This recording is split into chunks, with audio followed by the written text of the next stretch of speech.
एक घने जंगल के बीचों बीच एक बहुत पुराना और विशाल बरगद का पेड़ था। उस पेड़ की शाखाएं इतनी फैली हुई थीं कि दूर दूर तक छाया रहती थी। उसी पेड़ पर एक चतुर कौवा रहता था। वो बहुत समझदार, मेहनती और दूरदर्शी था। उसी पेड़ के नीचे एक शरारती बंदर भी रहता था। बंदर बहुत आलसी और नटखट था। उसे दिन भर कूदना फांदना और दूसरों को परेशान करना ही पसंद था। कौवा सुबह होते ही अपने खाने की तलाश में निकल जाता और शाम को लौटकर अपने घोंसले को और मजबूत करता। वो हर मौसम के लिए पहले से तैयारी करता था। वहीं दूसरी तरफ बंदर दिन भर इधर उधर कूदता रहता, कभी किसी के फल छीन लेता तो कभी किसी को चिढ़ाता। एक दिन कौवे ने बंदर से कहा, भाई बंदर, बरसात का मौसम आने वाला है। तुम्हें भी अपने रहने के लिए कोई सुरक्षित जगह बना लेनी चाहिए, वरना बारिश में बहुत परेशानी होगी। बंदर ने हंसते हुए जवाब दिया, अरे कौवे, तू तो बेवजह की चिंता करता रहता है। मैं तो जंगल का राजा हूं। मुझे किसी तैयारी की जरूरत नहीं है। जहां मन करेगा वहीं बैठ जाऊंगा। कौवा समझ गया कि बंदर उसकी बात नहीं मानेगा। फिर भी उसने कहा, समय आने पर समझ आ जाएगा दोस्त। कुछ दिनों बाद आसमान में काले बादल छा गए।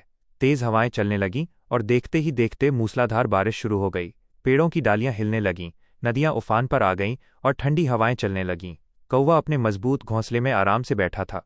उसने पहले से सूखे पत्ते और तिनके जमा कर लिए थे, इसलिए उसे कोई परेशानी नहीं हो रही थी। लेकिन बंदर की हालत खराब हो गई थी। वो भीगता हुआ इधर उधर भाग रहा था। कहीं उसे छुपने की जगह नहीं मिल रही थी। आखिरकार बंदर उसी बरगद के पेड़ के नीचे आकर बैठ गया। वो ठंड से कांप रहा था और बहुत परेशान था। कौवे ने उसे ऊपर से देखा और कहा, क्यों बंदर भाई, अब समझ में आया मेरी बात का मतलब। अगर तुमने पहले ही तैयारी कर ली होती तो आज इतनी परेशानी नहीं होती। बंदर पहले तो चुप रहा, लेकिन फिर गुस्से में आ गया। उसने सोचा कि कौवा उसका मजाक उड़ा रहा है। गुस्से में आकर वो पेड़ पर चढ़ गया और कौवे के घोंसले को तोड़ने लगा।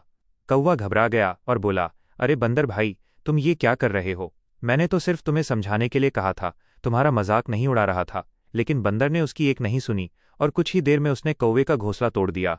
कौवा दुखी होकर उड़ गया और पास के एक पेड़ पर जाकर बैठ गया। बारिश रुकने के बाद बंदर फिर से पेड़ के नीचे आ गया। अब उसका गुस्सा भी शांत हो गया था। उसे अपनी गलती का एहसास होने लगा। उसने सोचा, कौवा तो सही कह रहा था। अगर मैंने उसकी बात मान ली होती तो आज मुझे इतनी परेशानी नहीं होती और मैंने उसका घर भी नहीं तोड़ा होता। उधर कौवा भी सोच रहा था, हर किसी को समझाना जरूरी नहीं होता। कुछ लोग तब तक नहीं समझते जब तक खुद परेशानी का सामना न करें।